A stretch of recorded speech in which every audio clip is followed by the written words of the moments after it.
1919년 영국의 유명한 언론 재벌 헨리 예이츠 톰슨의 컬렉션이 소더비에 나온다는 소식이 들려오자 전 세계의 호사가들의 이목이 집중되었다. 그는 중세 최고의 필사본들만 소장하는 것으로 유명했기 때문이다. 그 중에서 으뜸이 가는 것은 바로 잔드 나바르의 기도서였다. 많은 이들이 세계에서 가장 아름다운 책 중에 하나라고 손꼽는 이 중세 채색 기도서는 한 장 한 장 영롱한 빛깔의 채색 사파와 금박을 입힌 아름다운 글씨로 수놓아져 있었다. 최종적으로 이 기도서가 달성한 낙찰 금액은 11,800파운드, 한화로는 약 10억 원에 달하는 금액으로 당시 고서 분야 경매에서는 역사상 가장 높은 낙찰가를 기록했다. 사실 이렇게 높은 평가를 받는 것은 어찌 보면 당연한 일인지도 모르겠다. 이 기도서의 주인은 평범한 귀족이 아니라 왕족이었던 나바르의 잔이었기 때문이다. 카페 왕조의 핏줄이었던 그녀는 프랑스의 왕위를 이을 자격이 있었다.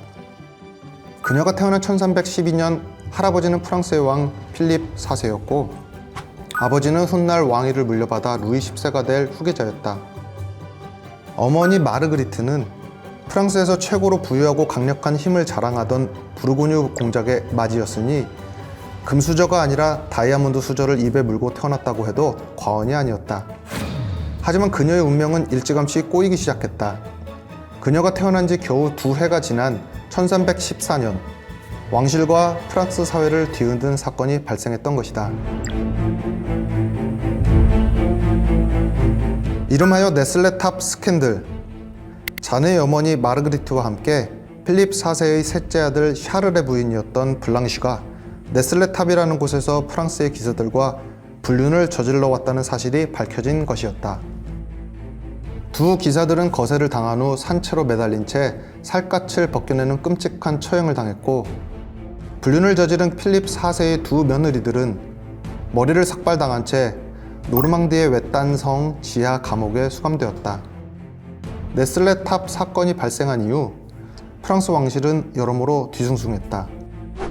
며느리들의 간통이 밝혀졌으니 왕실은 결혼을 무효로 만들고 싶었지만 하필 이때 교황이 사망했다.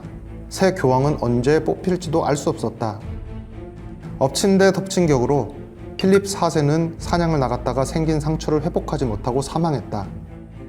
스캔들이 정리되지도 않았는데 루이 10세가 즉위했다. 그 와중에 왕비가 될 수도 있었던 마르그리트는 감옥에서 사망했고 그녀가 죽은 지 5일 만에 루이는 헝가리의 클레멘티아와 두 번째 결혼식을 올렸다.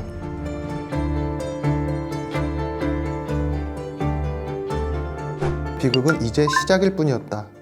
1316년 아버지 루이 10세가 왕으로 즉위한 지 2년 만에 요절했던 것이었다. 문제는 루이 10세의 두 번째 아내 클레멘티아가 아이를 베고 있었다는 점이다. 만약 태어날 아이가 아들이라면 그 아이가 루이 10세를 이어 왕위에 오르면 될 것이고 만약 딸이라면 장녀인 잔이 왕위를 계승할 수도 있는 상황이었다. 마르그리트의 남동생이자 잔의 외삼촌이었던 부르고뉴 공작 웨드 4세는 황급히 파리로 달려왔다. 잔이 왕좌에 오른다면 4살밖에 안 된 그녀를 보필하여 섭정 역할을 맡아야 했기 때문이다. 이런 혼란한 상황 속에서 클레멘티아는 아들을 낳았다. 하지만 여기서 프랑스 왕가의 비극이자 또 다른 반전이 일어났다. 장 1세가 태어난 지 닷새 만에 세상을 떠난 것이었다. 장 1세의 죽음과 함께 머릿속이 복잡해진 사람은 필립 4세의 둘째 아들이자 루이 10세의 동생 필리프였다. 필리프는 잔에게 왕위를 넘김으로써 부르고뉴 가문이 왕실에 영향을 미치는 상황을 가만둘 수는 없었다. 필리프는 스스로 왕위를 주장하기로 마음먹었다. 사실 웨드 4세 입장에서도 잔의 왕위 계승을 강력하게 주장하기는 어려웠다. 프랑스에서 처음 여왕이 될 4살짜리 여자아이의 장래를 믿고 프랑스 왕과에 대립하는 것은 결코 쉬운 일이 아니었다. 무엇보다 잔의 어머니인 마르그리트가 간통을 저질렀기 때문에 앞으로 잔의 혈통에는 항상 의문부호가 따라올 것이었다. 결국 웨드는 필리프의 왕위를 인정하고 잔의 왕위 계승을 포기하기로 했다. 이제 필리프가 프랑스의 왕이 되는데 가문 내부의 걸림돌은 사라졌다. 남은 것은 자신의 왕위 계승을 제후들에게 인정받는 것들 뿐이었다.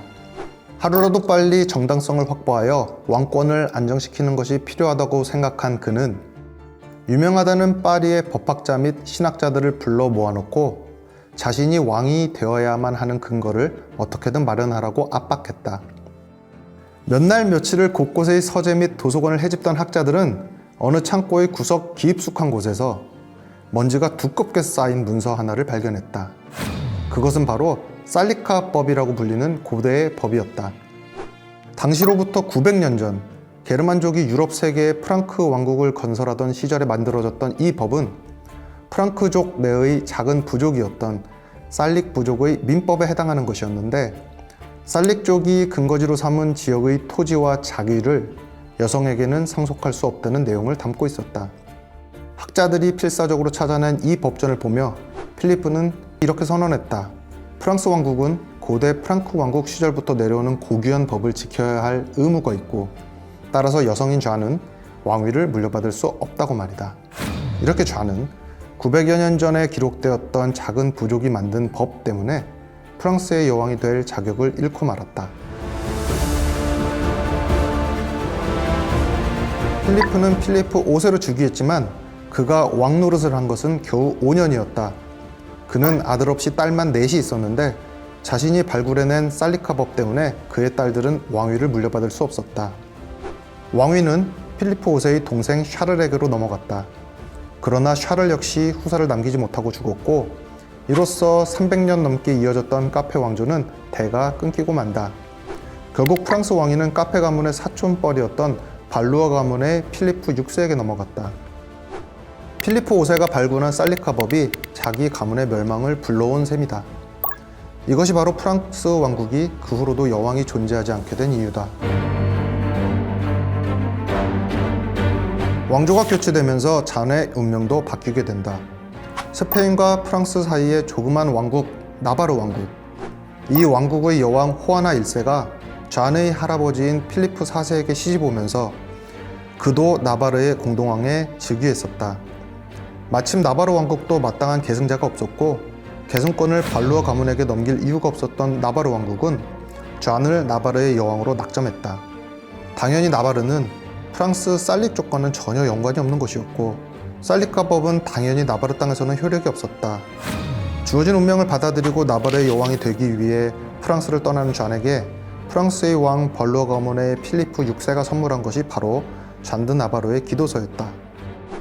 이 기도서가 잔에게 도착했을 때 그녀는 어떤 기분이었을까?